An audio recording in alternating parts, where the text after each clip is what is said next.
والصلو والسلام على سید المرسلین اما بعد فاعوذ باللہ من الشیطان الرجیم بسم اللہ الرحمن الرحیم الصلاة والسلام علیک یا رسول اللہ الصلاة والسلام علیک یا رسول اللہ وعلى آلک واصحابک یا حبیب اللہ وعلى آلک واصحابک یا حبیب اللہ الصلاة والسلام علیک یا نبی اللہ الصلاة والسلام علیک یا نبی اللہ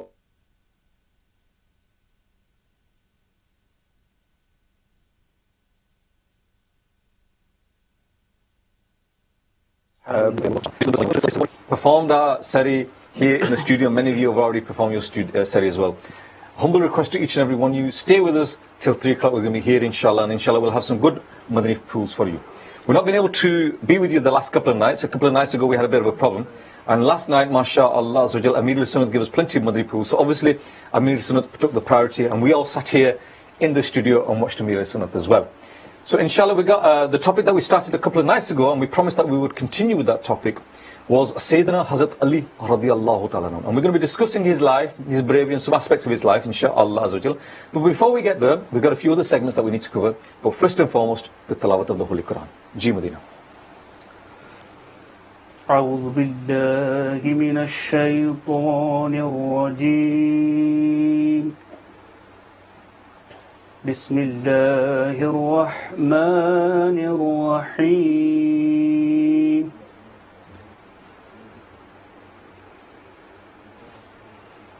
والضحى والليل إذا سجى ما ودعك ربك وما قلى وللآخرة خير لك من الأولى ولسوف يعطيك ربك فترضى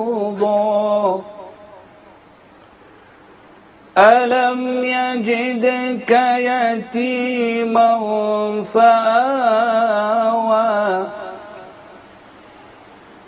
ووجدك ضالا فهدى ووجدك عائلا فأغنى فأما اليتيم فلا تقهر وأما السائل فلا تنهر وأما بنعمة ربك فحدث صدق الله العظيم. MashaAllah, Subhanallah, Subhanallah. My dear Islam brothers and viewers of Madani channel, we said it before, we're going to say it again, that during this blessed month of Ramadan, please make good habits. And one of the habits that we should try and make is to recite the Holy Quran on a daily basis. And I refer to Amir al-Sunnat's Madani Namat that he gives to all of us, that on a daily basis recite at least 3 ayats from the Quran on a daily basis with translation and with commentary, and inshallah azza wa jal, you will see the difference inside you. Amir al-Sunnat also recommends that the translation that you should read is Kanzul Iman. Allah Hazrat's translation, Kanzul Iman. Every household should have a copy of this. It's available in Urdu, and in some places also available in English. So please make sure you have a copy of this Kanzul Iman in your house. I believe you can download it from the www.dawatlami.net. I don't think it's available in English, but at the moment the work is being taken place and the translation is going on as we speak. So please make sure you have a copy of that Quran in your house, inshallah. We're now going to move on to the Kalam, inshallah, and see what Adris has got for us today, inshallah. صلي على نبينا صلي على محمد صلي على شفينا صلي على محمد ان کی مہک نے دل کے غنچے کھلا دیے ہیں جس راہ چل دیے ہیں کوچے بسا دیے ہیں ان کی مہک نے دل کے. ایک دل ہمارا کیا ہے آزار اس کا کتنا. ایک دل ہمارا کیا ہے آزار اس کا کتنا.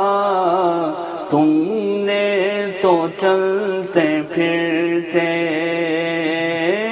مردے جلا دیے ہیں. تم نے تو چلتے پھرتے مردے جلا دیے ہیں ان کی مہک نے دل کے. جب آ گئی ہے جوش رحمت پہ ان کی آنکھیں. جب آ گئی ہے جوش رحمت پہ ان کی آنکھیں. جلتے بجھا دیے ہیں روتے ہنسا دیے ہیں. جلتے بجھا دیے ہیں روتے ہنسا دیے ہیں ان کی مہک نے دل کے. میرے کریم سے گئے قطرہ کسی نے مانگا. میرے کریم سے گئے قطرہ کسی نے مانگا. دریا بہا دیے ہیں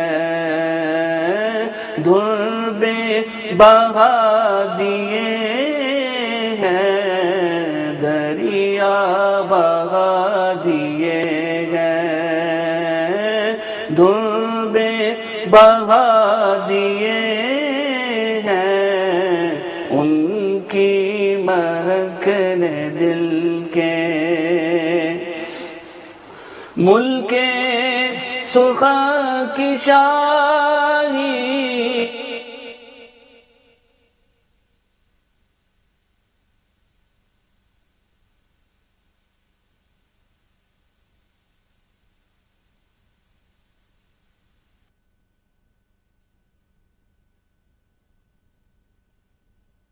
سمت آ گئے ہو سکے بٹھا دیے ہیں. جس سمت آ گئے ہو سکے بٹھا دیے ہیں ان کی مہک نے دل کے.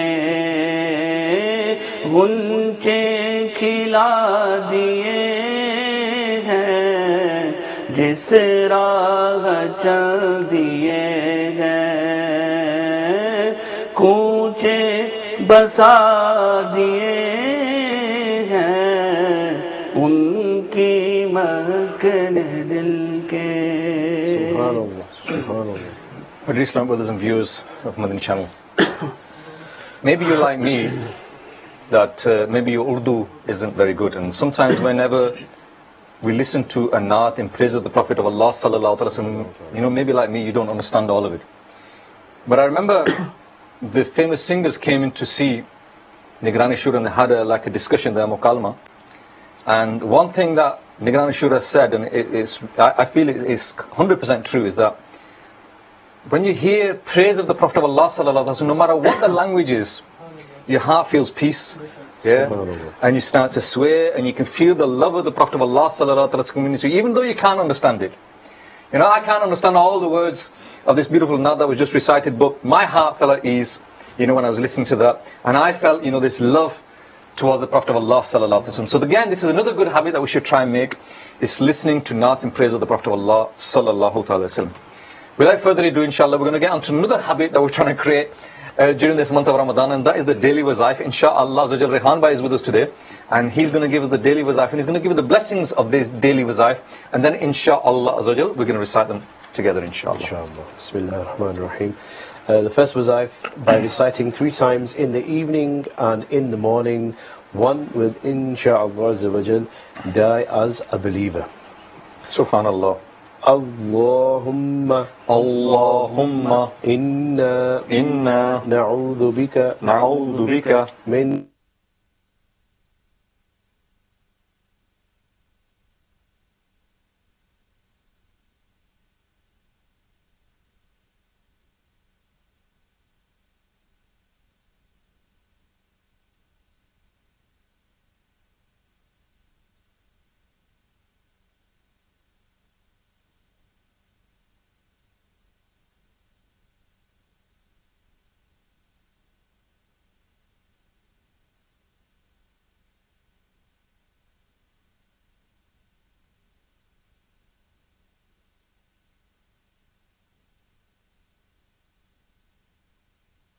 min an nushrika bika shay'an na'lamuhu wa nastaghfiruka lima la na'lamu. The next wazaif, by reciting 3 times in the morning and evening, one will get protection for his deen, his religion, for his life, wealth and his family. Bismillahi ala dini Bismillahi ala nafsi wa wuldi wa ahli wa mali Bismillahi ala dini Bismillahi ala nafsi wa wuldi wa ahli wa mali Bismillahi ala dini Bismillahi ala nafsi wa wuldi wa ahli wa mali. MashaAllah. The last wazaif, by reciting once in the morning and evening, one will be saved from grief. And if you were to recite this 11 times in the morning and evening, then inshallah you will be saved from being in debt. Allah will help you pay your debts. Subhanallah. Allahumma inni a'udhu bika minal hammi wal huzni wa a'udhu bika minal ijzi wal kasali wa a'udhu bika minal jubni wal bukhli wa a'udhu bika min ghalaba تديني وقهر الرجال صلوا على الحبيب صلى الله تعالى على محمد. We said it before, my dear Islam brothers, this is the Shajara Sharif that you can download. You can get this on the website www.dawatislami.net. You can download this completely free of charge. It's available in Urdu and in English, and I think it might be available in some other languages as well. In here, they have these 3 daily wazaif that we're reciting here every day, and there's other daily wazaif in. Inshallah, if you make a habit from them, inshallah azawajal, you'll benefit from. So we're going to still use the Shajara Sharif now, because in the Shajara Sharif there is a dua, and in this dua is the Shajari Aliyah, in which it is in the form of the dua that is the golden chain of all those pious Walis of Allah, right from the Prophet of Allah sallallahu alaihi wasallam, right up to Amir al-Sunnat. And inshallah, in the form of the dua, it mentions each and every one of those. So inshallah, Attari is with us today, and he's going to recite the Shajara Sharif, and inshallah azawajal, we'll all try and join in. صلوا على الحبيب صلى الله على محمد صلى الله عليه وسلم. یا الہی رحم فرما مصطفیٰ کے واسطے، یا رسول اللہ کرم کیجئے خدا کے واسطے، مشکلیں حل کر شہ مشکل خشا کے واسطے، کربلائے رد شہید کربلا کے واسطے، سید سجاد کے صدقے مساجد رکھ مجھے، علم حق دے باقر علم خدا کے واسطے، صدق صادق کا تصدق صادق الاسلام کر، بے غضب راضی ہو کاظم اور رضا کے واسطے، بہر معروف ہو سری معروف دے بے خود سری، جند حق میں جن جنید باصفا کے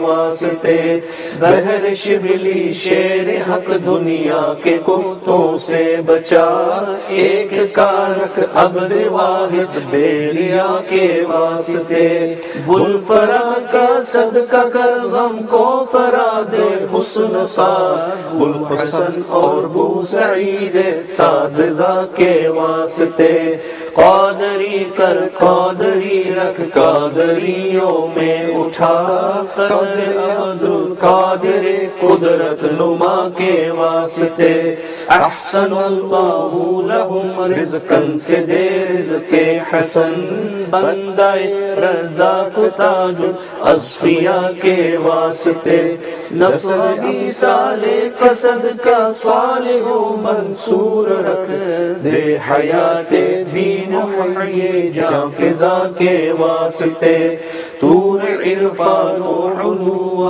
حمد و حسن و بہا دے علی موسیٰ حسن احمد بہا کے واسطے، بہر ابراہیم مجھ پر نار غم گزار کر، بیک دے داتا بکاری بادشاہ کے واسطے، خانہ دل کو زیادے روح ایمان کو جمال، شازیہ مولا جمال الاولیاء کے واسطے، دے محمد کے لیے روزی کر احمد کے لیے، خالق اللہ سے حصہ زدہ کے واسطے، دین دنیا کے مجھے برکات سے، عشق حق دے عشق عشق انتما کے واسطے، حب اہل بیت دے آل محمد کے لیے، کر شہید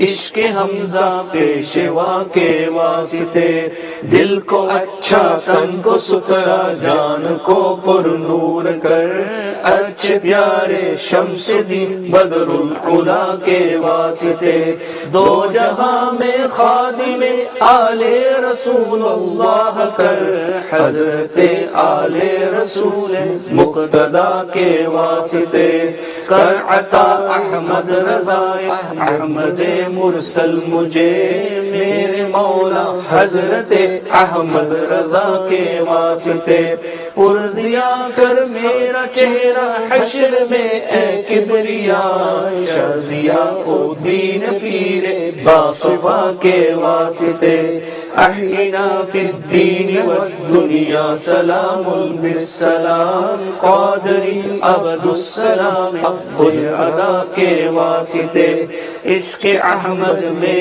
عطا کر چشم تر سوزے جگر، یا خدا الیاس کو احمد رضا کے واسطے، یا خدا عطار کو احمد رضا کے واسطے، صدقہ ان آیا کدے چین از علم و عمل، آفو عرفا عافیت اس بے نوا کے واسطے، سبحان اللہ، صلوا علی الحبیب الحبیب اللہ محمد صلی اللہ علیہ وسلم. Islam brothers and viewers of Madani channel, like I said before, this is the Shajara Sharif, and in the back of the Shajara Sharif, it actually mentions the names of the individuals that are mentioned in the Shajara Sharif, and it's mentioned that where they are actually, where the wasail is and where they're actually buried as well. So if you get this booklet, inshallah, on the back pages of in the English version at least, in the back pages it mentions each and every one of those people in that Shajara Sharif, and it mentions when they passed away and where they were buried as well. Page 34, 35, Medina. Subhanallah. MashaAllah. So please get a copy of this, inshallah, download it, and inshallah you will benefit from it as well. Before we actually get on to the topic today, I just want to mention something that's coming very, very close, inshallah, and that is the Jashn Waladat of Amir al-Sunnat. Subhanallah. MashaAllah. This is the birthday of Amir al-Sunnat, and it is on the 26th of Ramadan. So for us today, the 25th of Ramadan. So tomorrow night is the 26th of Ramadan. Now, Amir al-Sunnat, he asked for gifts. You're probably all thinking, oh, that doesn't sound very right, does it? But he asked for Madani gifts. Yeah? Subhanallah. He asked for Madani gifts, and these Madani gifts are in a form of, good deeds. So if you want to pray, if you want to give a gift to Amir al-Sunnah, you can send us your gift via the WhatsApp message on the corner of the screen. The form of the gift can be anything. That I have read Surah Ikhlas 100 times. I've traveled on a Madani Kafla. I have read one Quran, or whatever good deed. These are the gifts that he wants. Because he says, I can't benefit from worldly things. Yeah, I can't benefit from money. I have no need for this. So Amir al-Sunnah said, if you want to give me a gift in the form of a good deed, and inshaAllah I can benefit from that. So those of you that are watching today, inshaAllah, if you can please send in your Madani gifts, send in your Madani Tohfe to Amir al-Sunnah, inshaAllah. And what we will do is we'll collate all of them together. And we'll present them in the court of Amir al-Sunnah, inshaAllah, because the 26th will be the day after in Pakistan. But for us, the 26th will be tomorrow night. So inshaAllah, in tomorrow's night's topic, we'll talk about Amir al-Sunnah as well, his life, his works, and his mission as well, inshaAllah. Getting back to the topic of today, but please remember, don't forget to send in your gifts of Amir al-Sunnah, and inshaAllah, we'll put them all together. The topic of today, we started this topic a few nights ago, but unfortunately, time did not allow us, because we started this topic quite late, time did not allow us to complete this topic. And we felt that we hadn't given this topic justice. And the topic that we were talking about was the life of Sayyidina Hazrat Ali radiallahu ta'ala. And Wasim Bhai is with us, mashallah. And Wasim Bhai will, you mentioned an introduction the other night. If you can give us that introduction again, basically, who is Sayyidina Hazrat Ali radiallahu ta'ala? Who are we talking about? Because, unfortunately, Wasim Bhai, maybe you might not realize this, but there'll be a lot of people, unfortunately, there'll be a lot of people out there that are saying, who is this person? And I can relate to that, Wasim Bhai. I was brought up in this country, and I'm going to openly admit to all our viewers here that when I was a teenager, and I was going to the masjid to learn how to read the Quran, we used to read the Quran there and the Qaeda there, I unfortunately, and I'm very embarrassed in saying this, that I did not know the names of the 4 Khilafat al-Rashidin. I didn't know them. I didn't know anything about the Prophet sallallahu alaihi wasallam. I didn't know any of these things. So I think the idea of this program here, this topic especially, is to highlight these individuals to these people so that they know who this person is. So if you cannot just basically put it in basic language so that people understand who we're talking about today. We're talking about Amir al-Mu'mineen, Sayyidina Ali, Karamallahu ta'ala wajhul kareem. The Lion of Allah was one of his titles. He was born in Makkatul Mukarramah, and he is the cousin of the Holy Prophet alayhi salatu wasalam. He's the Chacha's son of the Holy Prophet alayhi salatu wasalam, Abu Talib's son. Other titles of Sayyidina Ali, they were known as Murtaza, the chosen, Qarrar, the one who strikes back repeatedly, Sher Huda, the Lion of Allah, and Mawla Mushkil Kusha. These are his famous titles of Sayyidina Ali. He's the 4th Khalifa of Islam, Sayyidina Ali bin Abi Talib radiyallahu ta'ala, and his Abu Hassan and Abu Turab are also his kunya. Abu Turab is dust, and this was one of the titles which the Holy Prophet ﷺ gave him when he seen him, and he was sleeping in a place and some dust had gone to their back, and Sayyidina Ali loved this name so much that he preferred to be called Abu Turab rather than Abu Hassan. The humbleness. The Holy Prophet ﷺ was 30 years old when Sayyidina Ali was born, and the books say he was the first child to accept Islam. He was 10 years old when the Holy Prophet openly invited and announced prophethood. So this is a basic, you could say, introduction. This is that when he announced prophethood, when the Prophet of Allah sallallahu alaihi wasallam announced the prophethood, and he announced Islam to people, and he announced it to all of the Quraysh and all of the people there, and the Prophet sallallahu alaihi wasallam was introducing it to him, and nobody stood up, except for Sayyidina Hazrat Ali radiallahu anhu. It's amazing that from a young age, 9, 10, he had this firmness in his iman, that he stood up, he was the first to stand up, and the whole of the noble people were there, all the rich people were there, all the other people were there, and the first to stand up when the Prophet of Allah sallallahu alaihi wasallam gave Neki ki dawat, he invited people to the fold of Islam, was Sayyidina Hazrat Ali radiallahu anhu. And throughout his life he's been known, he's been famous for quite a few things, and one of the things that he was famous was obviously his bravery as well. and his generosity as well. And I think if these are the two topics that we want to basically touch upon today, because again, the life of Sayyidina Hazrat Ali radiallahu anhu is such that, it's not a 40-minute affair, to be honest. It's probably a 40 silsila affair to talk, and give justice. You'd need at least, 12 to 40 parts to talk about the great personality that he was. With regards to his bravery, he said that, have hope in Allah Azza wa Jal, and be afraid of nothing but sins. He was so brave that, he said that the only thing that you need to be afraid of is your sins. And the more and more I've read that, I thought to myself, Wasim, by that, that is true. Why should we be afraid of anything? Why should we be afraid of anybody? The only thing that we should be afraid of is our sins, and ultimately by being afraid of our sins, we are being afraid of Allah Azza wa Jal. That's the only fear that we should have. We should not have any fear of anything worldly.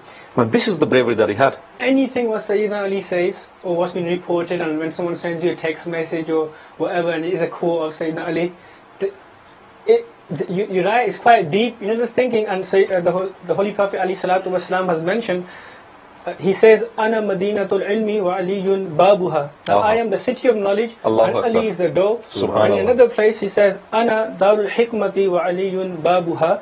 That I am the house of wisdom, and Ali is the door. So, Sayyidina Ali was, he was blessed with a lot of knowledge as well. And the Holy Prophet Ali Salatu Wasalam has, praised them in such words that no doubt whatever they say, there's a lot of hikmah, a lot of wisdom in this as well. And talking about his bravery, one of the we want to talk about his bravery and his generosity. You mentioned the conquest of Khaybar, one of the famous waqiyas, of one of the battles of Islam. When this happened, the non-believer Muhrab, he approached Hazrat Ali radiallahu ta'ala and he ordered to fight, and he recited the following verse, before the match, before the fight, you could say, before the duel, and he said, Khaybar has become aware that I am Muhrab, I am heavily armored, courageous and experienced. Sayyidina Ali replied back to this verse with the following inspirational verse: I am the one whose mother named him lion, like a lion that lives in the bushes, I am a fearful sight. He said this, and then Muhrab, he proceeded with arrogance, and he swung his sword at Sayyidina Ali. Hazrat Ali radiallahu ta'ala managed to block the swing, and after he blocked this swing, with his sword, he sliced through the head, because this person was known as a brave soldier, this Muhrab. And with that one strike, he just, is quite graphic, but he split it through his head until the sword got to his teeth and killed him and sent him straight to the And then what happened? Seeing the corpse of Muhrab on the ground, the entire army, the non-believers, they rushed towards Hazrat Ali, tried to attack him. And some renowned fighters were included in here, who he sent straight to the hellfire. And during this confrontation, his shield, in the battle, Sayyidina Ali's shield, it cut and it fell to the ground. What he did then, we all aware of this, he went to the fort of Khaybar, and imagine a castle, a fort, and if that is your last line of defense, how big are the blocks, how big is the building going to be, and how big is the gate going to be? It's not going to be a 6x2. And this fort and this last line of defense, this gate, Sayyidina Ali unhinged this gate with their bare hands and used this as a shield. When you think about this, he's used this as a shield, and after he's finished, he's put it on the floor. Just thinking about a 6x2 door, as you mentioned, we've got a quite weak door here, Imagine, by trying to take that door off its hinges. Number one, how hard would that be? And this is just a normal, lightweight door. And then, to pick it up and use that door as a shield, this lightweight door, just the whole idea of it. These are not even made out of proper materials, And you can imagine the history, how thick them doors would have been. A solid wood, and he's handling it with one hand. And he's got a sword in the other hand, and he's already killed so many, so he's already in a battle. If we were in a football game, after 5 or 10 minutes, we become breathless. So he's done all this, so he's at that stage now where a normal person would be tired. Then he's taken this door off and used it as a shield, and carried on fighting. I've just been told by Madani, the Mufattish, he said that this door would normally take 40 people to lift it. Yes, I was coming to this. It says that Allahu Akbar. Later, when he threw the door on the floor, it took 40 people to carry this door and just put it to one side. And if there was one less person, they weren't able to pick this door. It's like lifting up a car, really. You can lift up a car with less people, can't you? Can't comprehend it. This is the strength and blessings given to the people who are close to Allah. Their mindset and their level of Iman, it was so high and their belief that, just having that title, the Lion of Allah. Yeah. Allahu Akbar. There's no lions known for. Yeah, to have this title, he's going to get backed up as well. Well, if you've been given the title by the Prophet of Allah sallallahu alaihi wasallam, then obviously it's backed up. Yeah. There's a hadith of the Prophet of Allah sallallahu alaihi wasallam in which he said that there is no man like Ali and no sword except Zulfiqar. And in the commentary of this blessed hadith, it said that there is no man like Ali means that there is no man like Mullah Ali in terms of bravery. Yeah? And no sword except Zulfiqar. This is a blessed sword that was given to Mullah Ali by Rasulullah sallallahu alaihi wasallam in one of the ghazwat. And we're going to talk about that ghazwat afterwards, inshallah. But this is the iman, the strength that he had, that the Prophet of Allah sallallahu alaihi wasallam praised him and did dua for him and gave him a title. And if somebody's given a title by the Prophet of Allah sallallahu alaihi wasallam, then there's no power on this earth that can stop him. In the battle of Badr, it was customary in all the battles that just before the actual would start to collide with each other, that a few of the upmost fighters from both sides. From fighters from each side would fight first of all. Now Hazrat Ali radiallahu anhu at the time was only young. This was the first battle of Islam, the battle of Badr, and he was still very young at this point, almost a child.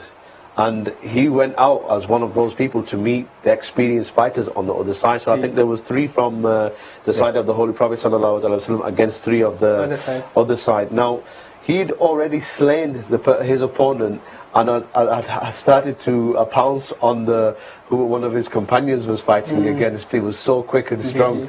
MashaAllah, Allah Azza wa Jal give him such a strength. Just to let our viewers know that the tradition at the time of the Prophet of Allah sallallahu alaihi wasallam was not like you see in modern times where they just they charge at each other and everything. What they would do is the enemy would come out and the enemy would taunt you.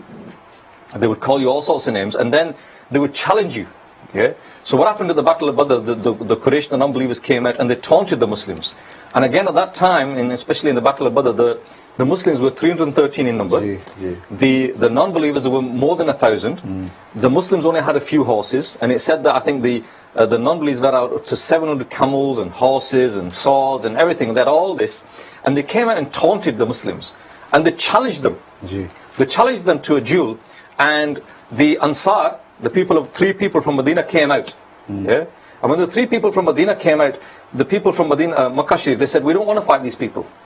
We want to fight our equals. We want to fight our people, from Makkah Sharif. So they went back and straight away, Hazrat Ali, and 2 of the companions, they walked out into the battlefield. And like you said, they took on, and normally some of these battles can take hours. When it's one-on-one battle, they can normally take hours. But Sayyidina Hazrat Ali and the other 2 Muslims, they defeated the enemies literally within a very, very short space of time. One of the things, Haliba, you mentioned earlier on was that, speaking about your previous experiences yourself, that when you were younger and, you didn't have much knowledge. And to be honest with you, there will be a lot of people out there, even in today's day and age, that are still like this. Majority of people will be like this. And they won't have any closeness, they won't have any respect, they won't know like what we're talking about now. There's so much that we can learn, and the only way we can aspire to these type of people and respect these people and love them is we actually take our precious time from this world and we look into and read about their history. This is what we need to do.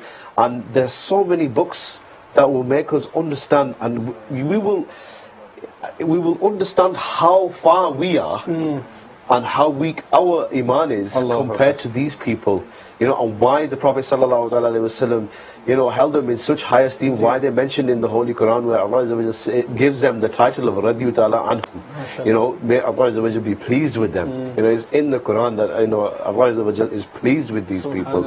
And how can we? These are our role models, or should be our role models. The Prophet ﷺ said that if you follow any of my companions, they are like stars, they will lead you to the destination of paradise. And we don't know anything about them. Haliba, you mentioned so many times, like you ask the modern day Muslim brother and ask him about what the names of the football players are within their team, they'll not only mention them, they'll mention the football players of all the other teams as well. So we've got a mental log of 50, 60 footballers and all their names and who they play for and what positions they're in. But ask someone about, name me a few companions, where were they from, you know, what was their history, what did they do, what role did they play in Islam, and people will be stuck. Khalid bhai, another thing we learned from Sayyidina Ali and other companions as well, that whatever blessing Allah Azza wa Jal gave them, they never abused that. For example, Sayyidina Ali was known for courage. He's not known for being a bully. And unfortunately today we see Muslims who can bench press 90. Strong guys, strong brothers, you know, but they misuse that strength. You know, rather than thinking, you know, Allah has given me this power, I should help my brothers. Someone's car is down the road and he's jump starting. You've got the power, you're just walking past and you're just blind. Like, we need to, as Muslims, one of our traits should be helpful as a Muslim. So if you have the strength, just little things like someone needs to push their car.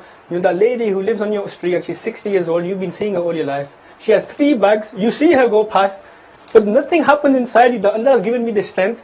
Chalo, halal hai, you know, I've known her all my life. I don't know her name, but I know she lives 5 doors away from me. Itna that we can do that, you know, just take them bags off her and help them. You know, we got the strength, we have the courage, but we don't use it. Somebody said to me the other day, Wasim, and I think it's quite true, that when somebody passes away, they don't remember how much ibadat they did. Yeah. They don't remember how much tilawat they did, how many umrah they did, how many hajj they did. They remember what kind of a person his character was. And it goes back to that hadith that we mentioned before, that the Prophet of Allah said that when somebody passes away, if somebody speaks good about that person, then Jannat is wajib for that person. Coming back to what you were saying, Rehan, but you mentioned that, you know, the acquisition of knowledge. Yeah? And like I said, nowadays, in today's world, it's a lot easier to acquire knowledge. You know, we have the internet, which if used properly, we can acquire a lot of knowledge. And whilst you were mentioning that, I quickly looked on our www.dawatlami.net website, and on the books of Middle Sunnat and other books of Sunni scholars have been translated into 37 different languages. 37. I couldn't even mention. If I asked you to name 37 different languages, you would struggle. And I think a lot of the viewers out there, unless you were doing a degree in languages, foreign languages, and I think even then you would struggle to mention 37 different languages. If you go on the website, you can see that the knowledge is there for us to acquire it. And you were right in saying, Rehan, by that if you want to, you know, if you want to get close to somebody, you need to know somebody. You need to know them. Yeah, and if you want to know about the Prophet of Allah sallallahu alaihi wasallam, you need to read the seerats. If you want to know about the companions of the Prophet of Allah sallallahu alaihi wasallam, you need to read about them. Otherwise, you know, they don't exist. And you see people buying biographies of, like you say, football players. You see people buying biographies of politicians and singers. You know, my life, my words, and these sort of titles. And you're thinking, isn't it sad that, you know more about a certain football player than you know about the Prophet of Allah sallallahu alaihi wasallam. You know more about a certain singer than you know about the Sayyidina Hazrat Abu Bakr Siddiq, you know, and this is the sad state that we're in. You know, someone once gave the example that he said, you know, unfortunately we're Muslims in name only, yeah, and it's like someone grabbing hold of a cricket bat, holding it upside down, yeah, and saying, I know how to play cricket, yeah. In the same way, we as Muslims said, I'm a Muslim, I know how to be a Muslim, but do we really? This is the problem, Halibai. You know, one of the scholars, I remember one of his speeches, he mentions in it that there was 2 companions. The names have slipped out of my mind, but one said to the other that, you know, I love you, you know, for the sake of Allah Azza wa Jal. So the other companion replied back to him that our pockets are the same, meaning that whatever wealth you've got is mine and whatever wealth I've got is yours. Now the other companion realized that he hasn't got anything and I've got more than him, and he goes, I can't stretch it that far basically. He says, but go and love somebody else then. That's not love, you know. And the only way that, you know, especially myself from personal experience, that my level of respect and alhamdulillah my love for the companions came when I actually took time out to read about them. I took time out to read about them. It gives you an insight into what type of sacrifices that these very special characters took. You know, they give everything. They give everything, and the level of love that they had for the Holy Prophet sallallahu alaihi wasallam, you know, it was more than anything else. You know, their lives were at the feet of the Holy Prophet sallallahu alaihi wasallam. That you tell us whatever you want, we will do it. And the only way we're going to understand that, you know, we do the nare, you know, Ya Ali, and you know this, that, and the other. We all worked up at some of the methods. As soon as we walk out, it's back to normal life, and we don't know. We haven't learned anything. You're right, Rehan. By talking about Nare Haidri and Fizane Mushkil Kusha Jari Rahega, Tikar in his own place here. You know, alhamdulillah, we like to think we all get the fares of the Sahaba Ikram as well. But how do we use that? How do we utilize that? Because there's no forts whose hinges need to be put off today. You know, we're not going in that line. So how do we use the courage How do we inspire ourselves to use the strength and the courage of Sayyidina Ali radiallahu ta'ala, and how do we use it in 2017? And there's many ways we can do this, and the main thing is be brave in following the Shariat. What I mean by that is stand up and speak up when things are not right in your household, when things are not happening in your friend circle. For example, the youngsters, if your friends are deciding we're going to go to a shisha place where there's music there, beparda there, bepardagi there's women there, etc., you need to be brave enough to stand up and speak up and say, look, as a Muslim, alhamdulillah, Muslim, and we shouldn't be doing these things, you know. Be courageous enough to stand there and say this. It's not just having courage, but it's having pride. Yeah. Be proud of who you are. That I am a Muslim, I don't do that, and I'm proud of that. Yeah. You know, sometimes, courage is something where, you do it just to make a point. Well, you need to be proud of it. Of course. Yeah. And I think that is a very important point. Not only pride in making decisions, but pride in living your life as a Muslim as well. Pride in going to the masjid 5 times a day. Pride in, blessing the beautiful beard on your face. Pride in wearing the Imam Sharif and not afraid of what other people will say when they taunt you and make fun of you and joke with you. This again is a form of bravery. Yeah, where you're proud of who you are. I'm said, Allah Azza wa Jalla, I'm so fortunate that I'm Muslim. And I'm proud that I'm a Muslim. So who should I fear? Sometimes we have this problem though. Imagine we're going to London and we've read Asr Namaz and we've set off from Bury, let's say, and we know by the time we get to Isha, Maghrib is going to be in the way. Beginning of Maghrib time, end of Maghrib time, Isha even by the time we get to London. So somewhere you need to stop and read your Maghrib Namaz. Now, we need to be courageous enough and have that strength to speak up and say to the minibus, listen, we're stopping at the next service station. Doesn't matter if the rest of the people go, it doesn't matter. No. You need to be courageous enough to stop there and have the strength to get your masala out, your prayer mat out, and read your namaz there. And people are so courageously, disobeying Allah Azza wa Jal. You go to the parks and everything else. Why can't we not worship Allah Azza wa Jal so openly? Which we shouldn't be scared. We can worship Allah Azza wa Jal anyway. But I think that's like in a minibus, yeah, where maybe you may be afraid of speaking to the driver. But a lot of people even in their own cars. We've seen by they're in their own cars. Yaar, itthe namaz padho so log kya kahenge yaar, mazak karenge mere, hasenge mere upar. They're going to laugh at me, they're going to joke at me, yaar. And they're afraid of reading namaz. Yeah, you're afraid of reading your namaz in front of somebody, but you're not afraid of facing Allah Azza wa Jalla on the Day of Judgment and giving a reason why you didn't read that namaz. Exactly. On the Day of Judgment, when Allah Azza wa Jalla says to you, when you were going down the M6 and you had the opportunity to stop at that service station to read your namaz, it wasn't raining, it wasn't a problem, what's your answer going to be? Ya Allah, I didn't read my namaz because I was afraid that He might laugh at me or He might laugh at me. Yeah, on the Day of Judgment, that's not going to work. No. That's not going to work. That's the day that we will be crying then, and the excuses won't work. They won't work. It reminds me of when there was a companion of the Holy Prophet sallallahu alaihi wasallam, and he only had one hair as a beard. He only had one hair, and he was the Prophet sallallahu alaihi wasallam saw him, and he was smiling, and he took it the wrong way. He thought that the Prophet ﷺ was thinking that it was funny that he only had one hair. So he thought, well, if it looks funny, I'll pull it out. The next time the Prophet ﷺ saw him, he looked at him with disappointment instead. And so this companion is confused, and he finds out later on that the Prophet ﷺ was smiling the first time because the angels were playing with that hair. And the second time, there's no angels there because there's no hair there. So who are we trying to please? The bottom line comes to who should we be fearful of and who should we be trying to please? My beard grows out sideways, it doesn't look right. Is that what Allah is going to be looking at? We are trying to adorn the blessings and sunnah of the Holy Prophet ﷺ, and that should be the intention. There shouldn't be anything else. Is a Madani jinn, Khalid bhai. I'm telling you, before I joined this mahal, it was like I used to be shy. I've never heard that before, a Madani jinn. I don't know if you heard it before. I'm intrigued to his explanation. It was like sweating just to do dars or do the iqamat in the masjid. Sweating, like a wimp. And then alhamdulillah, he looked live on TV. The courage the mahal gives you and the experience, it builds that up to you. That look, when you knock on somebody's door and invite them to the masjid, it's not an easy job when someone who's not doing this. But when you join this mahal and they do the Madani Dora and we knock on people's doors, this in 2017 is courage. This is the strength, this is the phrase, we said we get from Sayyidina Ali radiallahu ta'ala, and how we can get motivation from their courage today is when we knock on the door and a non-Muslim comes on, we say to him, are you interested in the deen? And try to do neki ki dawat on them. Or when Muslims come, invite them to the masjid. I 100% believe this is strength. Coming on the channel, live on TV and talking, this is courageous. It's not everybody's cup of tea. And even for the Islamic sisters, they might hesitate a bit, or I have to cover my hair, bande ke aksan, or niqab. We should have the courage and the will, like you said, you should be proud to wear it. And another thing is a humble request that we need to lead by example. You see a lot of families Monday to Friday, they'll follow the Shariat.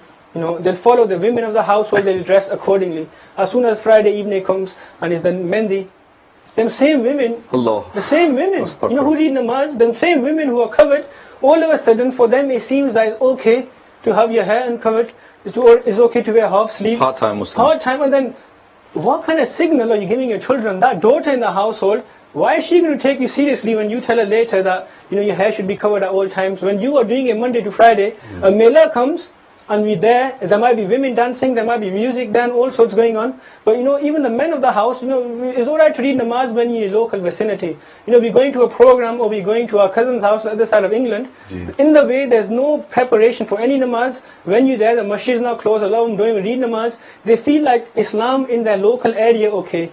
But when I go a bit out of my comfort zone, I go to the train station, the Imam Sharif comes off. I go to the airport, I have to wear my trousers and shirt. As soon as you get out of your area, it's like, we don't want to be seen. We join the gym, the Madani gym. You said that the people, as soon as the weight presses down on them, that's it, they sell out. And we're talking about Hazrat Ali radiallahu anhu today, and we look at his offspring, his family, that on the plains of Karbala, what happened and why that they went there to say that, look, we're not gonna waver in our strength and what is the truth, because Yazid at the time was trying to create new things within Islam. Quite easily they could have said, if they had backed down, and said, let it happen, then what would have happened?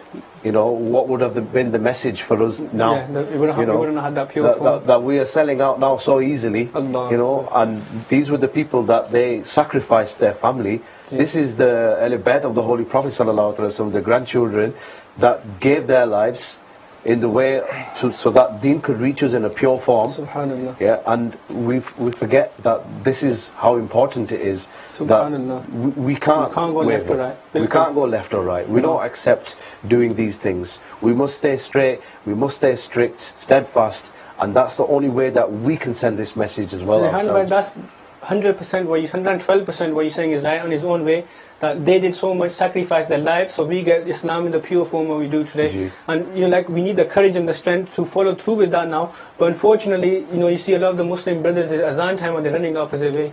We're talking about strength and courage. I don't, please don't take offense, but it's like cowardly. The azan's happening in the masjid, they're running the opposite way. An Islamic brother comes to give him dawah, they're crossing the road.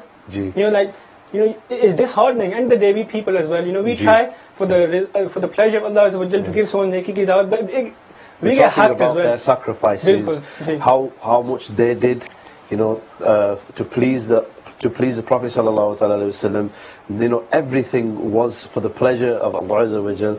And we've got a couple of days left now. Khalid, by Ramazan's going to be finished. And there's people that will have a year. At the start of the year, they will have looked up when Eid is going to be, what day Eid is going to be, and just to make sure that they don't miss, they'll book a day before and a day after, so that they can go and read their Eid namaz in the masjid. But they've given it such importance, they're going to take a few days off.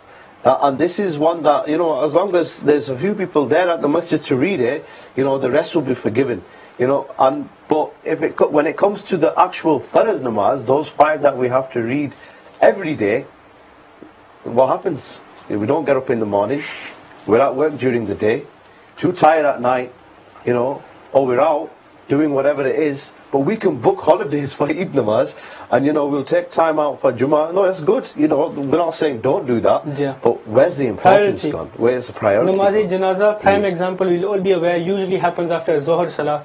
And Usually where there's, let's say 25 people are namaz Zohar time or normal given Thursday, and this namaz janazah apne Khalid bhai, I get very angry. I shouldn't, but it frustrates me when I see 200 people standing outside the masjid, smoking, waiting for the first namaz to finish so they can come in and read the first day kafaya namaz, which even if they didn't and only a few from the community read it, even if one read it, it would have been okay, it would have fulfilled it for the rest.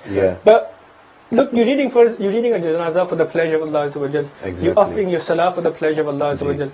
And one is farz and one is farz kafaya. So they're missing the thing which they had to read, and they're reading the thing which the janazah namaz which they didn't have to read, and they wouldn't be sinful for it. Look at so what's the intention? Look at the intellect there. What's the intention? It's to please the next of kin. Exactly. The intention is just there. We are here to make sure that the person's family need to see us, because if they don't, they won't speak to us. They're not worried that the questions that are going to be asked once they leave this world, those minutes that have passed where they were actually stood outside the masjid, prayers taking place. Allahu Akbar. How will we answer for that? In our Blackburn, I've seen it myself, Khalid bhai. People are in the masjid, azan for namaz has happened. They've been there because the puri was in one of the holes in the masjid. They've heard the azan because they're in the masjid for the next namaz. Janazah is done, there's a few hours next namaz, asr salah. The azan happens, they woke up, you think they're going to do their wuzu. They walk outside the masjid for a fag break, and then when the namaz is finished and the rest of the namazis are leaving, they're coming back in the masjid to sit there. The question that I raise about this is that, is it their choice that they actually walked outside the masjid, or has Allah Azza wa Jal not given them the blessing to read? That's what people need to actually think. Have I been cursed to state that I'm actually in the masjid and I'm walking out at the time of adhan and I'm not reading my namaz? My dear Islam brothers and viewers of Madani channel, you're watching the silsila Blissfull, and I'm trying to bring it back to the topic that we had today, which was Sayyidina Hazrat Ali radiyallahu ta'ala. Now, whenever you talk about a great personality, then aspects of their life you can relate Madani pools to them. That's what the brothers have been doing here today. But just to bring you back to the great life of this great personality, Sayyidina Hazrat Ali radiyallahu ta'ala. There was an instance after the Jang-e Badr, which we mentioned, there was an instance called the Battle of the Ditch, Jang-e Khandaq. And this is where the Prophet sallallahu alaihi wasallam, the companions, are instructed to make a ditch around, like a trench, all around the city of Medina Sharif. So it was hard for the non-Muslims to enter. But there was an instance, and I just want to relate that instance to us. And there's a lot of Madani pools in here with regards to Sayyidina Hazrat Ali radiyallahu ta'ala. There was an instance where the ditch was quite narrow, and there was a famous non-Muslim, and he was famous for his bravery, and he was called Amr bin Abdoud. And he had tremendous height, and when he was stood on his feet, he would tower up above any person. He was that tall, But sitting on a big horse, he looked really almost unreal. Big, strong, fearless, and you could actually call him a giant. He was that big. And he sat on his horse, and he raised his head and he raised his voice, and he said, "I'm Amr bin Abdul Wud. I'm the greatest warrior in Arabia. I'm invincible." He had this high ability about himself. He had this high esteem of himself, And he said, "Is there anyone amongst you who has the courage to meet me in a personal combat?" Now the challenge, it was received by the Muslims, and they all went quiet. They were all looking at each other. Who is going to go forward and face this person? This person, he had this, people had this fear of him, that he had the ability to lift a horse and throw it. Allah. He had the ability to lift a calf and use it as a shield. And it says that he was equal to 500 horsemen. The stories that were going around this person, he was that kind of a person, that although he'd been injured in the duel, he'd never obviously been beaten. So when he said this, the Muslims remained silent. And then this giant person, he laughed in contempt. And he said also the Quraysh who were at the other side of the ditch, they laughed as well, because they were quite close, wondering. So he said, "So there's none among you who has the courage of a man. And what of your Islam and your Prophet?" So this was like a blasphemous talk. Now Ali, Sayyidina Hazrat Ali, he went to the Prophet of Allah sallallahu alaihi wasallam, and he said, "Let me go and silence him. Let me go and sort him out." And the Prophet of Allah sallallahu alaihi wasallam, sit down. So he sat down again. And then there was another burst of laughter, And another challenge. And again Sayyidina Hazrat Ali went to the Prophet of Allah sallallahu alaihi wasallam. And again the Prophet of Allah sallallahu alaihi wasallam declined his position. His request. Again more laughs. And again the challenge from this person. And this time he said he was insulting. He was more insulting than before. He says, where is your paradise? Of which you say that those who lose in a battle will enter. If you say you're going to lose in a battle, you'll enter into paradise. Yeah, then come forward. What are you going to be scared What are you going to be scared of? Come forward. And this time when Sayyidina Hazrat Ali went to the Prophet of Allah sallallahu alaihi wasallam, the Prophet of Allah sallallahu alaihi wasallam looked into his eyes. And he realized there was no stopping him now. Yeah, I can't stop him now. So the Prophet of Allah sallallahu, this is amazing. The Prophet of Allah sallallahu alaihi wasallam took off his blessed turban. Allahu Akbar. He put it on the head of Sayyidina Hazrat Ali radiallahu anhu, and he gave him his sword. And he did the dua, Ya Allah, help him. Now this sword that he was given, which the Prophet now had given to Sayyidina Hazrat Ali, it once belonged to an infidel by the name of Munaba bin Hajjaj. This man had been killed at the Battle of Badr, and the sword had come to the Muslims as part of the spoils of war. And the Prophet of Allah sallallahu alaihi wasallam kept this. And this sword, now it was in the hands of Sayyidina Hazrat Ali radiallahu anhu. It became the most famous sword in Islam, killing more men in fur combat than any other sword in the history. This was called Zulfiqar, and I think it's famously known as the sword with the two spikes. So Sayyidina Hazrat Ali, he now comes forward and he goes, Oh Amr, he says, it is believed that if people give you two offers, you always accept one of them. People offer you two things, you always accept one of them. And he said, that's true. He said, well, I have two proposals for you. And he said, okay, number one, accept Allah and accept His Rasul. Subhanallah. And he replied, I have no need for this. So he said, okay, then dismount from your horse and fight me. That's the second request. That was the second request. So either accept Allah or fight me. You got to say one of them. So this person, because he'd known Sayyidina Hazrat Ali as a child, he'd known him. So he said, why, O son, O the son of my brother, I have no desire to kill you. I have no desire to kill you. And he was almost like, he was saying it in such a way that it was also more a scornful laugh. And Sayyidina Hazrat Ali replied, but I have a great desire to kill you. Because you had insulted Islam. So with this giant, his face flushed with anger and with a rage, he got off his horse and he unstuck his horse and drew his sword and he rushed to Ali. And the fight was on. Now it said that this Amr, he struck Sayyidina Hazrat Ali many times. But Sayyidina Hazrat Ali remained unarmed. He would parry him blow by sword. But you could see that he was being pushed back because such a huge person, right?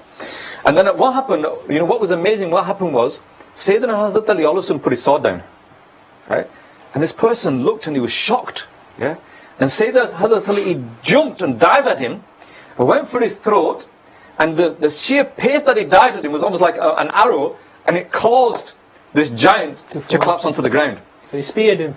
So when he collapsed onto the ground, right, Sayyidina Hazrat Ali pulled out his dagger, and he had him, and this person, he was shocked, that somebody had been able to do this, and being the person he was, he accepted that now is my time, that I'm going to die, this is it now, right?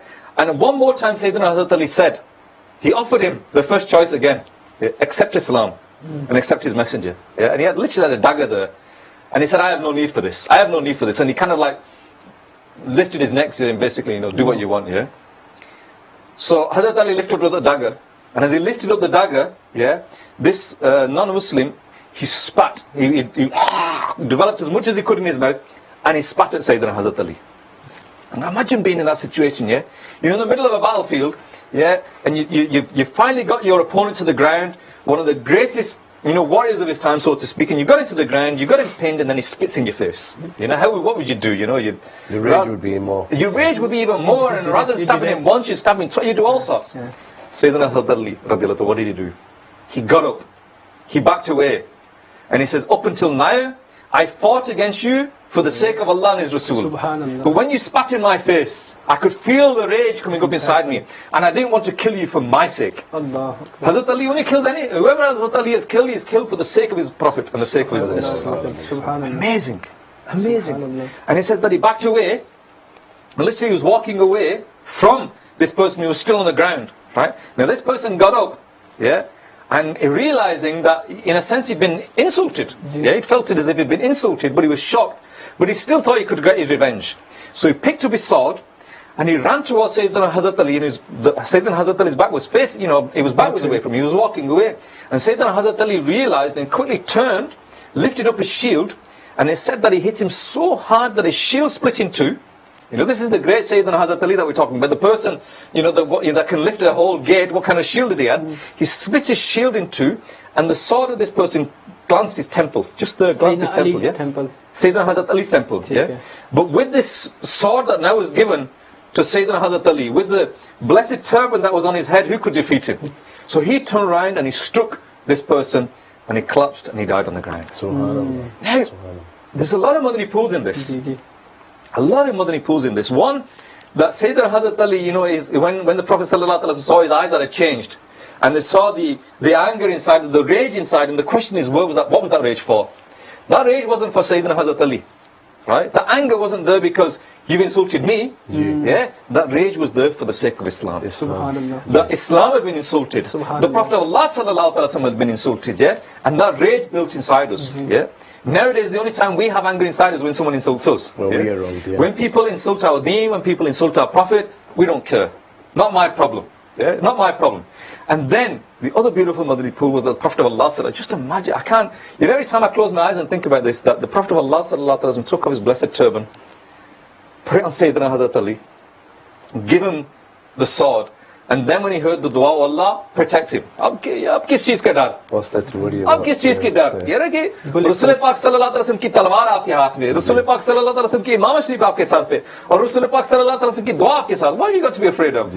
So Sayyidina Hazrat Ali, when he went in, so that's the one, huge Madani pool. The second Madani pool is, imagine when you've been spat up. Yeah. And, after the heat of the battle, you're sweating, you're all, you've got this rage inside you, you've used a lot of your strength up, and at that precise moment, you've got your enemy to the ground and he spits in your face. To have the intellect, the wisdom, yeah? Imagine that, people, to have that wisdom at that moment in time.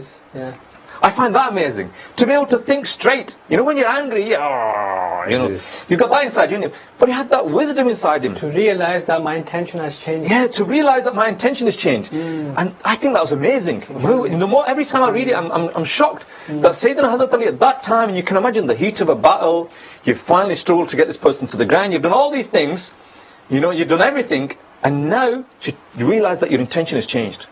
And again, that's a great Madani pool that we need to always question our intention. Always question your intention that, what is my intention when I'm doing this? Even though you might have set off from home with one intention, but always question your intention. Before, during and after. Always, because, if any way during that journey your intention changes, you need to rectify yourself. And Sayyidina Hazrat Ali, in the heat of a battle, this is what's the amazing thing, in the heat of the battle where you're not really thinking, you weren't thinking, you'd be thinking straight. He had the wisdom, he had the hikmat, to question his intention and realize that his intention had changed, and he got up and backed off. Right? When he got up and backed off, he realized that he could put his life in danger now. He could put his life in danger now, but he realized that his intention had changed, and he didn't want to kill this person now. Personal matter. Right? He didn't want to kill him for a personal, but when that person attacked him again, then he realized it was different.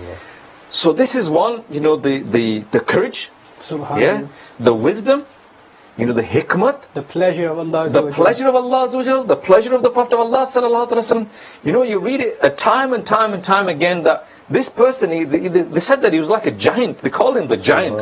Imagine a 7-foot bloke standing in front of you. You think twice about it. Yeah, huge guy. They say he was known to be a giant, and the stories that went around him about his bravery, that he could lift up a horse and throw it. You wouldn't give him a second chance. Not in that situation. But the thing is that Sayyidina Hazrat Ali in the waqi of the Jang-e Khaybar, and in the waqi of Jang-e Khandaq, and in the waqi of Jang-e Badr, his strength was his iman. Subhanallah. That was his strength. Yeah. Everything else was put aside. Maybe he wasn't. They said he wasn't a physically huge person, Sayyidina Hazrat Ali. But his iman was there. Subhanallah. Yeah, and that's all he needed. And if somebody's got the turban of the Prophet, Allahu Akbar. If someone's got the turban of the Prophet of Allah sallallahu alaihi wasallam, they say that Hazrat Khalid bin Walid radiallahu ta'ala, he had the blessed hair of the Prophet of Allah sallallahu alaihi wasallam in his turban, in his imam sharif, yeah? And he never lost in a battle. And there was one battle that he was losing, and he realized that he'd put on another imam sharif, so he quickly called someone to go and get the imam sharif with the blessed hair on. He put that imam sharif on him, and then all of a sudden, the iman was there, the strength was there, he had nothing to fear. Imagine This is the hair that was put on his head. Imagine having the blessed Imam Sharif put on your head. Imagine having the blessed talwar in your hand. Allahu Akbar. In the English language they say the leap of faith. Allahu Akbar. The leap of faith, they say, and this is where we're lacking. We lack so much in the fact that, you know, we're not willing to leave matters in the hands of, in the power, I should say, of Allah Azza wa Jal. You know, one other example of Hazrat Ali radiallahu anhu, where he was actually injured, and there was a arrowhead that was lodged in his leg, and it was painful, and they couldn't remove it. And they realized that what we need to do is we need to allow Hazrat Ali radiallahu anhu to read his namaz. Allahu Akbar. So when he was in the court of Allah Azza wa Jal and he was praying, and the closeness now that he had, and you know, between himself and Allah Azza wa Jal, that they said that they were able to remove this arrowhead, and he didn't even realize that they say that when you say Allahu Akbar, you're supposed to almost leave it, shut everything off. And say that Hazrat Ali, he practically did it. But when we do Allahu Akbar, I've got these bills to pay. So I wonder when the namaz is finished, I've got to go and sort this out. Or I'm going to need to put petrol in my car. Oh yeah, you know, the Garwali said on the way home, get some bread and milk. Autopilot, you know, your mind's all thinking all these things, and you're just reading it, but it's like autopilot, like you said. And four hours later, you're still thinking, I still need to get this done. Have I done my namaz? ये हमारा हाल है, ये हमारा हाल अफसोस है कि ये हमारा हाल है. तो इसमें भी आपको तवज्जो देना चाहिए. What is our namaz today? The Mufattish just said to me that there's a hadith of the Prophet, there's a waqia with Sayyidina Hazrat Khalid bin Walid, that the turban that had the blessed hair Mubarak in it, when it fell off in one of the battles, and he was struggling, and he started looking in the middle of a battle. He's looking in the middle of the battle, you're looking for this Mubarak. He's a general tactician. He was an expert in war. So for him to do that, a general person would think, actually, that you're going to lose if you do this. But his again love for the barakat, that he's looking everywhere for this Mubarak. In the middle of a battle, you think, okay, wait until after the battle, then look for it. Don't bother now. Sort the people. And they said that he killed loads of people whilst he was looking for this Mubarak. He could, people are blocking his way, so he's fighting against this person, killing him, so he can get to the blessed Mubarak.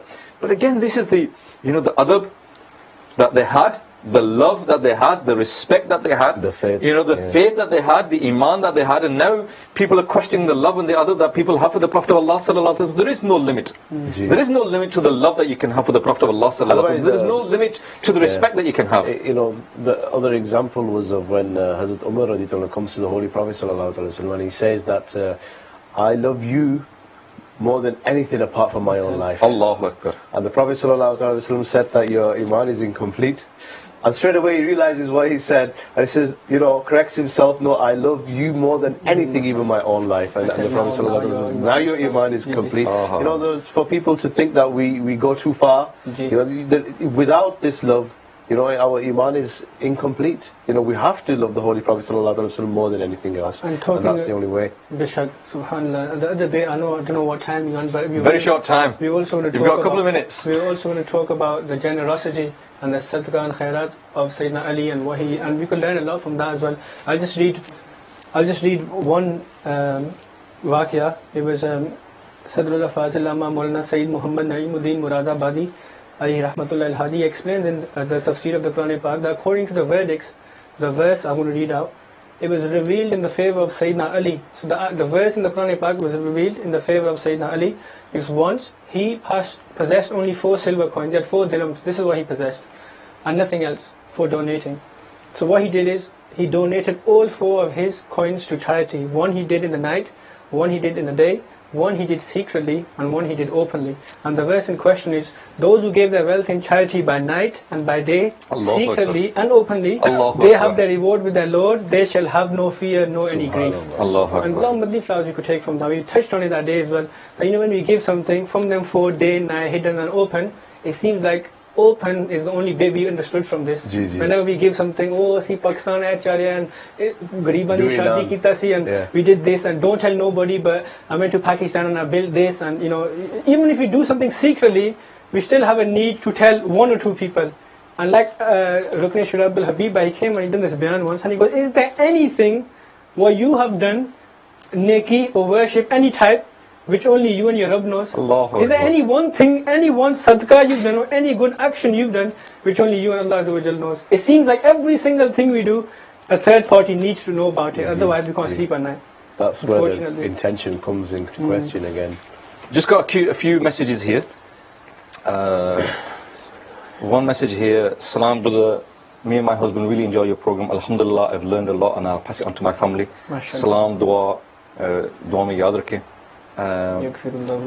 Another one says, I want to present my gift to Bapa Jan as following. Go on. Making a firm intention to complete half of my deen in performing nikah very soon. I had no real intention previously, but please pray for my success because I want to take this step with full responsibility. You're welcome to announce this gift of mine publicly. My dear Islam brothers, whoever sent that message in yet, it's half of your deen, but you need to obviously practice the deen as well. Don't just think by signing that certificate and saying Kabul, Kabul, Kabul that my half of my deen is complete. It needs to be practiced as well. And my humble advice to you is that in the same way that when a child becomes a certain age, he needs to know how to pray his salah properly. Yeah. Then when he gets to a certain age, he needs to know how to perform properly. These become farz. This is farz knowledge that the person needs to know. If you start a business, you need to know knowledge of the business. And in the same way that inshaAllah, you're making this intention to perform marriage, then you need to know what your responsibilities as a husband are. You need to know what your responsibilities are, inshaAllah, as a father as well. So you need to acquire this knowledge of the deen. So it's not as simple as just signing a piece of paper. Please make the intention also to acquire the necessary knowledge that you need to be able to get married as well. Khalid bhai, I could give that brother some, it's a request that if he goes onto the website and if you go onto the Skype, the different courses, there's actually a Sunnat Nikah course you can do for 30 days. So before anyone gets married, I think it's half an hour a day for 30 days. You do this course and they tell you online. Yes. So in the comfort of your own home, the ulama, whoever's your teacher, he'll explain to you all the rulings, all the things, all the farz ulum, what you need to know. Alhamdulillah, it's an opportunity which you've never seen. And again, not only with that course, but all the other courses that are available, they're there at your time, whatever time suits you. If you I don't know, you work the night shift and you come at 5 o'clock in the morning, you want to do half an hour, 40-minute course at 5 o'clock, you can do it, whatever time suits you. Dar Islam is basically your khadim. Subhanallah. Whenever you want it, we're there, inshaAllah. We'll try our best to be there and to provide this service to the Ummah of the Prophet of Allah sallallahu alaihi wasallam. Merely listening to the mission that he has is that I must strive to rectify myself and the people of the whole world. He didn't say I must strive to rectify myself and the people of the whole world between 9 and 5 or between 8 and 6. It's the people of the whole world, full stop. And that's why Dawat Islam is there for you whenever you want them. So inshallah, whenever you need, then please do this. Time again is very, very short. We're last into our last 15 minutes and we've got, I think, 2 or 3 segments left. Rehan Bhai has got his book available. Just back to the topic, the Sayyidina Hazrat Ali radiallahu anhu. Unfortunately, again, the time that we've had, it's not given it justice. And inshaAllah, we'll request the majlis that inshaAllah, after the month of Ramadan, we'll do a silsila on the 4 Khalifas of Islam, inshaAllah. Medina, the story that we got for the Quranic story. We're talking today about the story of Sayyidina Yunus alayhi salam in the stomach of the fish. Allah Azza wa Jal sent Sayyidina Yunus alayhi salam as a prophet for the guidance of the people of the city called Nineveh. It is a big city in Mosul, which is modern day Iraq. The people of the area were idol worshippers and were indulged in unbelief and polytheism.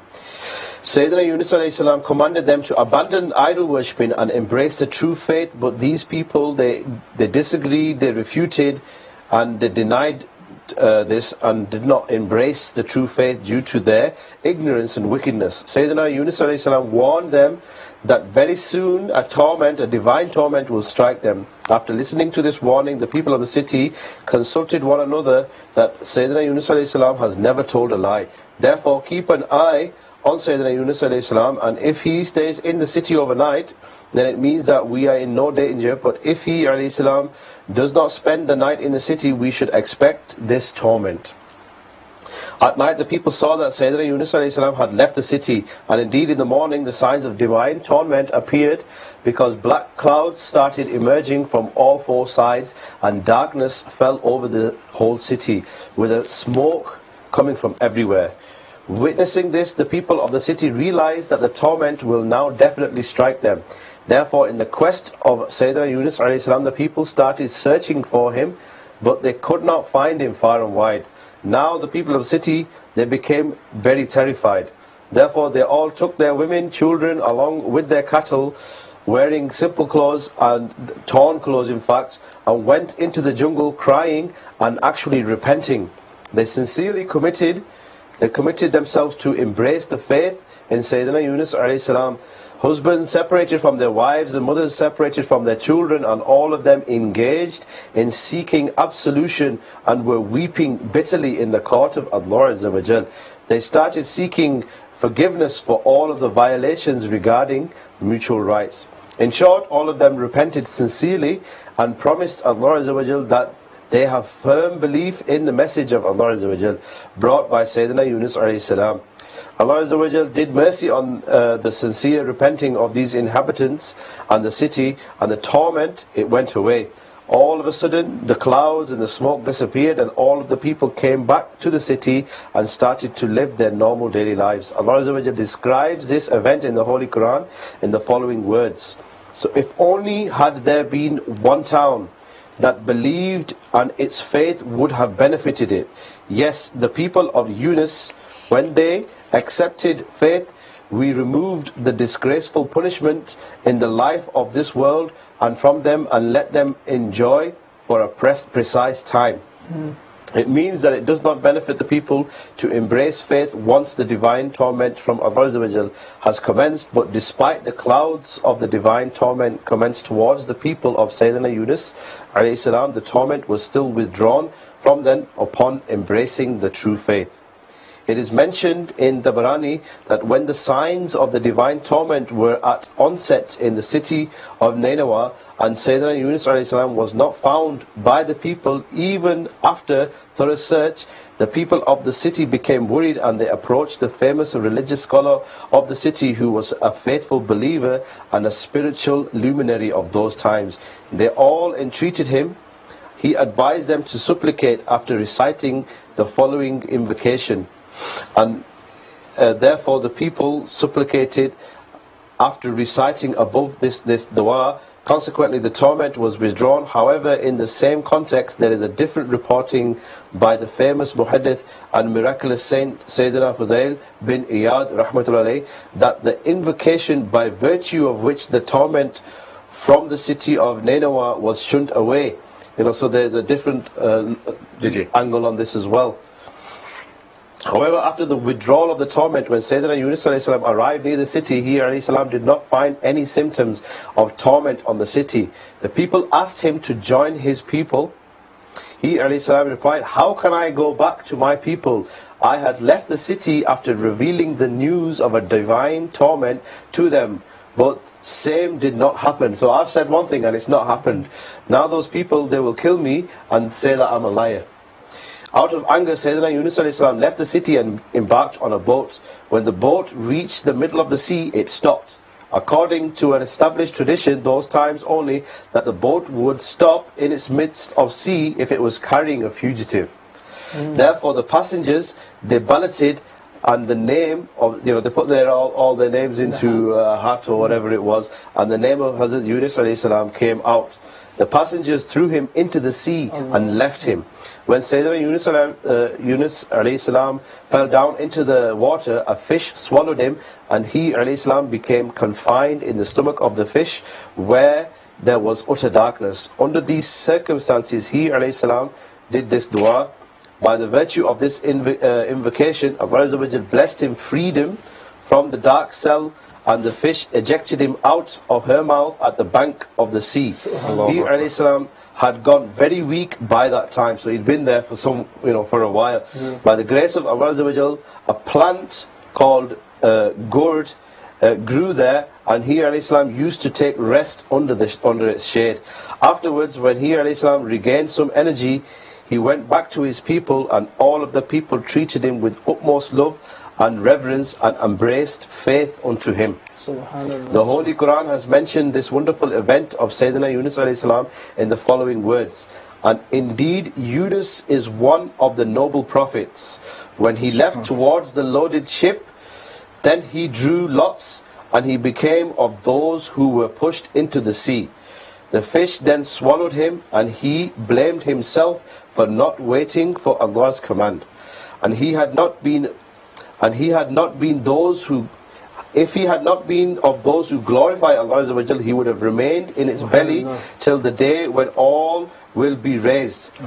We then put him ashore on the plain, and he was sick, and we grew a tree for him to have shelter, and we sent him as a messenger towards 100,000 people, in fact more, so they accepted faith. We therefore allowed him to enjoy life for a while. So we have a couple of models. I'll be really quick. From the event of the people of Nineveh, the moral lesson we get is that whenever any calamity strikes any nation in the form of torment, then the only remedy is to engage in doing dua. Subhanallah. One can then hope that the most merciful Allah Azza wa Jal will shower His blessings and the torment will be withdrawn. Inshallah. Another moral from the heart-trembling trials faced by Sayyidina Yunus alayhi salam, we learn how Allah Azza wa Jal puts His chosen people into trial. But when these chosen people observe patience and do not become negligent in the remembrance of Allah Azza wa Jal, despite being struck down with troubles, then Allah Azza wa Jal arranges means of their salvation from the unseen, and they are beyond imagination. Just think over the fact that the people, they threw him off of the boat into the sea, and he was swallowed by a fish, and he didn't die, he wasn't consumed. He was actually in the stomach of this fish by the power of Allah Azza wa Jal for an extent of time. And whilst he was in this fish, he was doing them dua. He did a dua at this time. He wasn't panic, or he didn't give up. He did dua, and then this fish then took him to the bank of the sea, ejected him. Then there was an actual plant that Allah Azza wa Jal made grow that became the shade, so he could recuperate and go back to his people. Alhamdulillah. So it shows that we must have patience 100%. And trust in Allah Azza wa Jal all the time.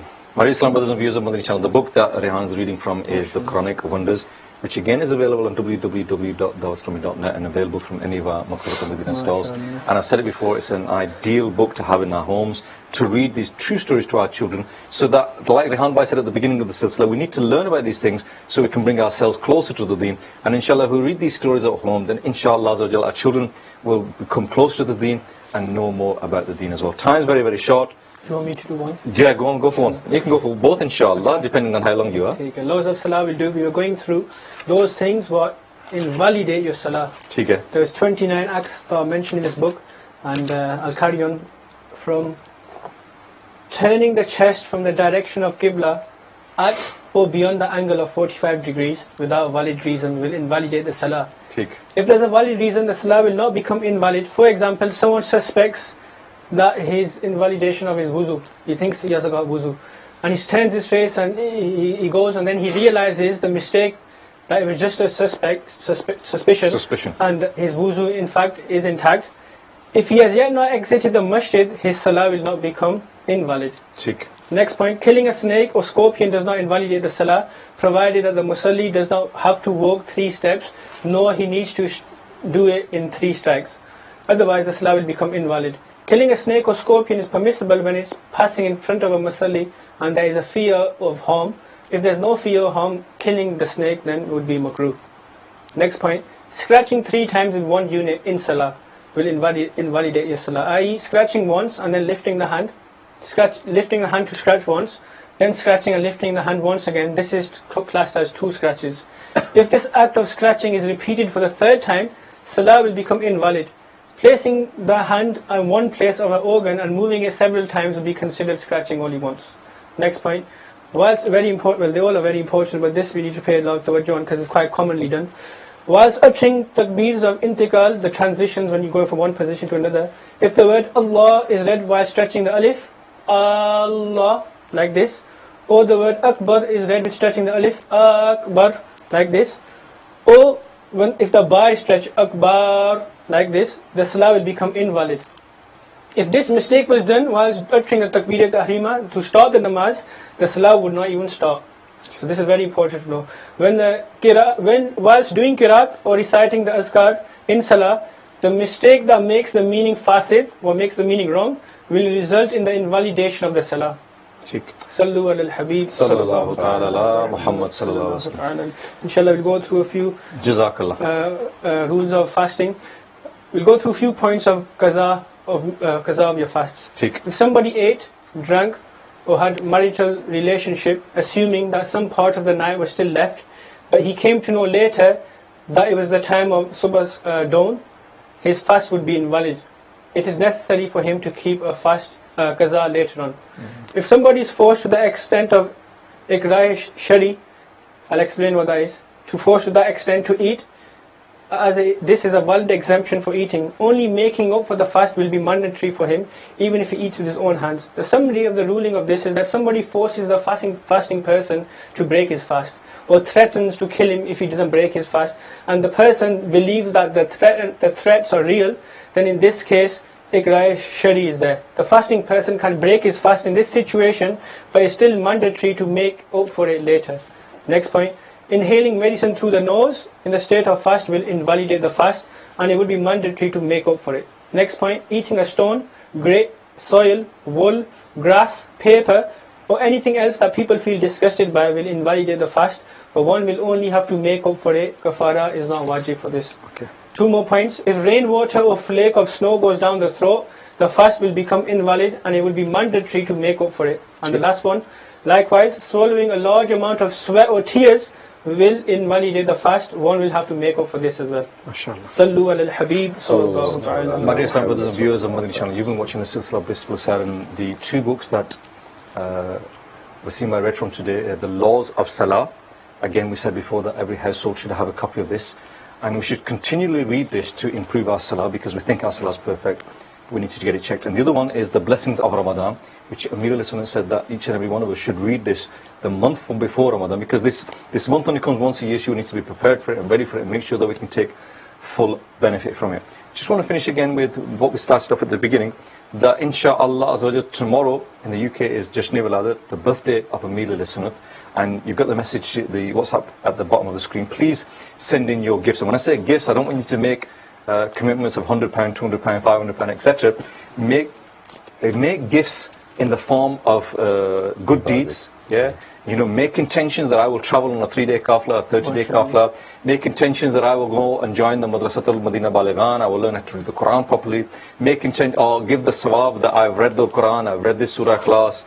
You know, the brothers that have traveled in Madani kafla, you can give this a sawab. And again, you know, let me just clarify this, that but if you give this sawab to Amir al-Sunnah, this is not as if you've lost it. Yeah, you still got the sawab there.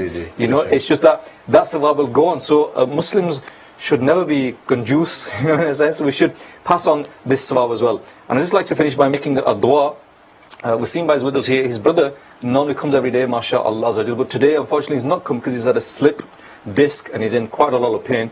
I pray to Allah that Allah give him a speedy recovery, and may Allah give him the ability to come here and assist with the brothers that are coming here every day as soon as possible. In the same way, all those brothers and sisters out there that have any illness, may Allah for the sake of this blessed month of Ramadan restore you to former health, and may Allah all those people that are looking after those people have sabr and patience at this time, and may Allah reward each and every one of you.